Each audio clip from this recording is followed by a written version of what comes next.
અનામત બચાવ આંદોલનની આ ખૂબ જ કઠિન પરિસ્થિતિમાં આપણે સૌ અહીંયા બેઠા છીએ અને સ્ટેજ ઉપર બેઠેલ મહાનુભાવોમાં માનનીય શ્રી નીતિનભાઈ ગુજ્જરજી, માનનીય શ્રી રાજુભાઈ સોલંકી, માનનીય એડવોકેટ પિયુષભાઈ જાદુગર, શ્રી પીએલ રાઠોડ, શ્રી કુમાર બૌદ્ધ, શ્રી હેમંત પરમાર, શ્રી મહેશજી પરમાર, શ્રી સચિન સોની, શ્રી કમલેશ સોનારા, શ્રી જગદીશ સોલંકી, શ્રી રાજેશ નાળિયા, શ્રી તુષાર પરમારની સાથે સાથે અહીંયા ઉપસ્થિત મારા ક્રાંતિકારી, જાબાઝ, લડાકુ એવા કર્મશીલ દલિત ભાઈઓ અને બહેનોને રત્નાબેન વોરાના જય ભીમ, જય જોહાર, જય મૂળ નિવાસી, જય સંવિધાન અને નીલા સલામ.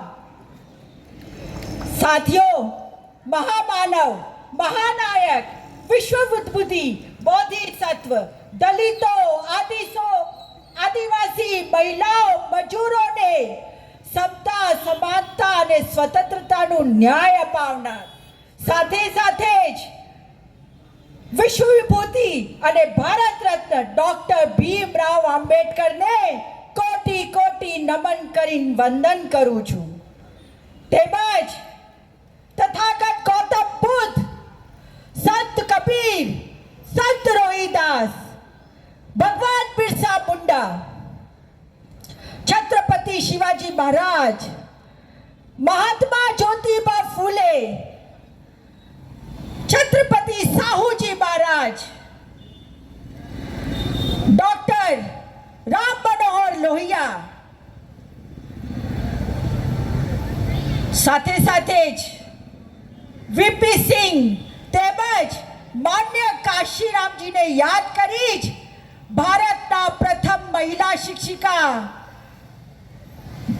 સાવિત્રીબાઈ ફૂલે તેમજ માતા ફાતિમા શેખ, ઝલકારીબાઈ જેવા તમામ સામાજિક ન્યાયની લડતના લડવૈયા અને પ્રેરણાદાયક મહાપુરુષોને યાદ કરી આજે હું આપની વચ્ચે આવી છું. એમને કોટી કોટી વંદન અને નમન કરું છું.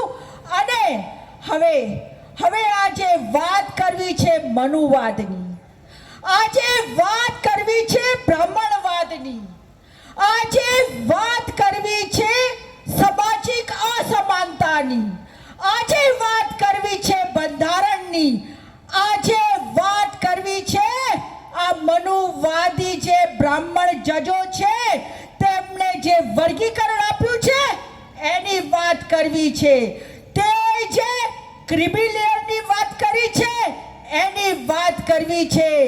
આજે દલિતોના હક, અધિકાર અને અસ્મિતાની વાત કરવી છે. ભાઈઓ અને બહેનો, સાથે સાથે બધાને કહી દેવું છે કે જે અનામત છે ને એ કોઈ અમને ખૈરાતમાં નથી મળી, અનામત કોઈ ભીખમાં નથી મળી, અનામત અમારું હક છે. અને આ જે અનામતના મૂળિયા છે ને, મૂળિયા, એ અનામતના મૂળિયા ખૂબ ગહેરે સુધી પહોંચેલા છે. યાદ કરાવું તો આ અનામતના મૂળિયા આપણા મહાત્મા જ્યોતિબા સુધી પહોંચેલા છે.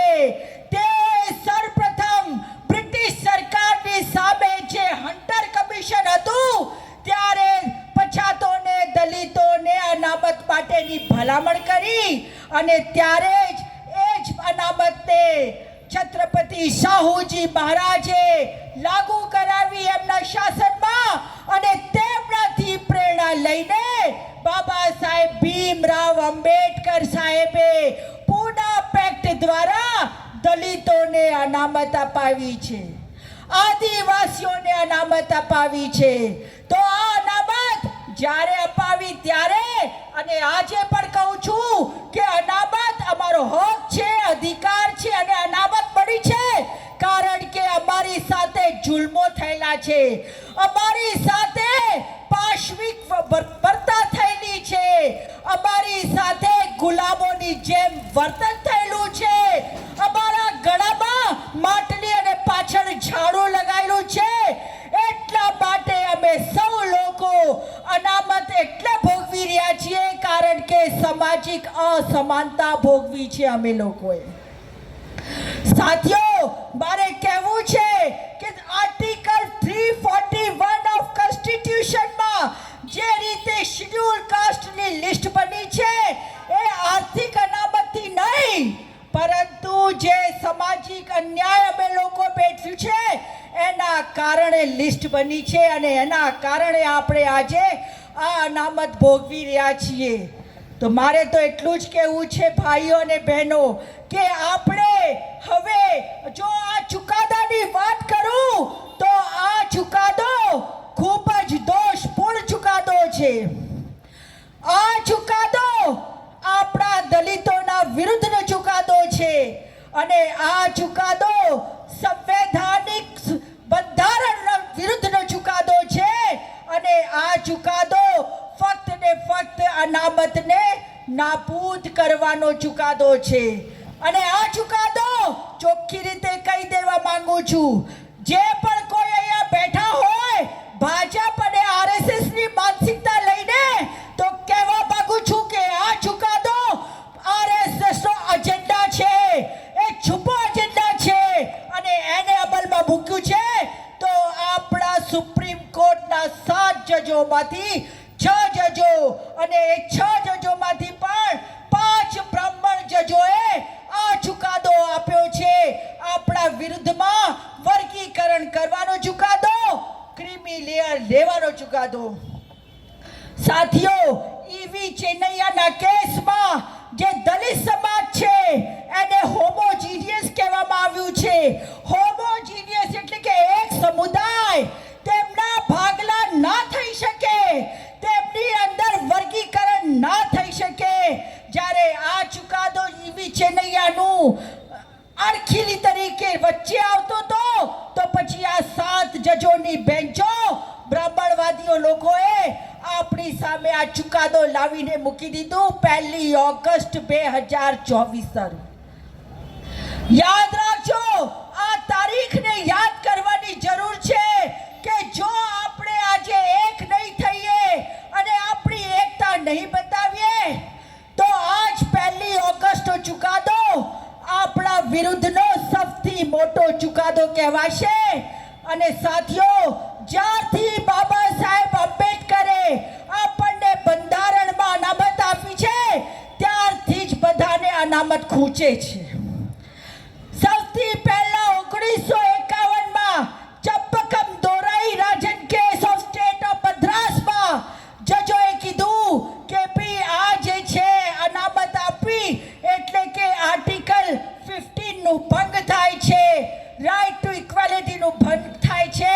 ત્યારે પછી કોન્સ્ટિટ્યુશનમાં સુધારો કરવામાં આવ્યું અને 16(4) નો ઉમેરો કરીને આ કહેવામાં આવ્યું કે રાજ્યોને સત્તા છે કે કોઈ પણ સમાજ કચડાયેલું છે, પછાત છે, દબાયેલો છે, શોષિત છે, પીડિત છે, તો તેને આગળ લાવવા માટે રાજ્ય સરકાર પ્રોવિઝન કરી શકે છે.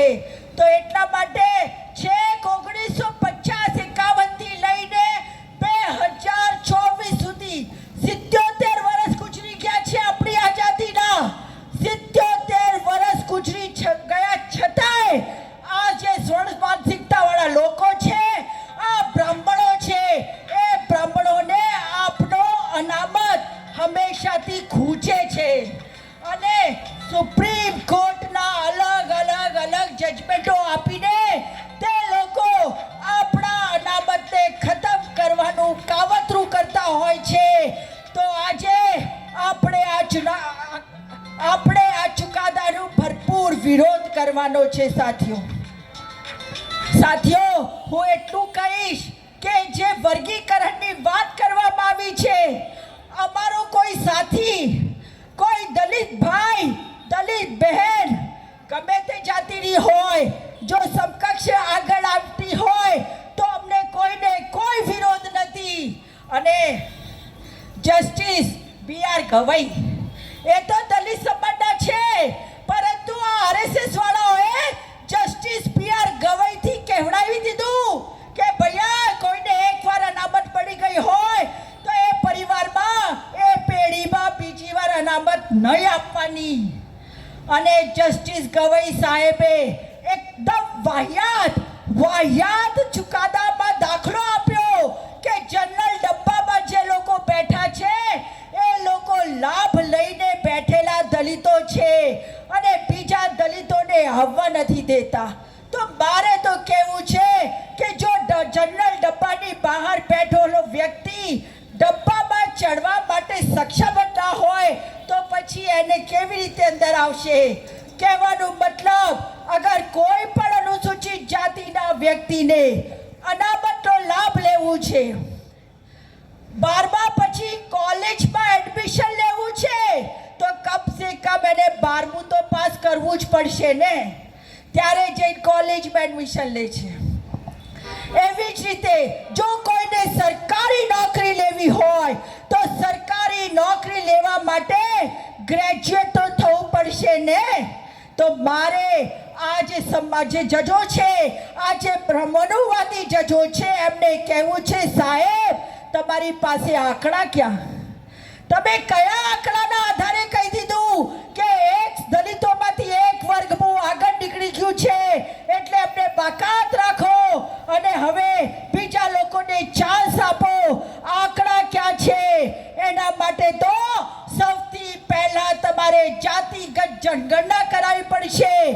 એના માટે સૌથી પહેલા આર્થિક સર્વે કરાવવું પડશે અને ત્યારબાદ ખબર પડશે કે કેટલી જાતિને શું મળ્યું છે. તો સાથીઓ, જે પણ કાર્યક્રમ અનામત બચાવ મહાસંમેલન દ્વારા ઘડવામાં આવશે એની અંદર હું આ સંમેલનની સાથેના જે આયોજક ભાઈઓ છે મારા સમાજના, એમની સાથે છું અને એમની સાથે રહીશ.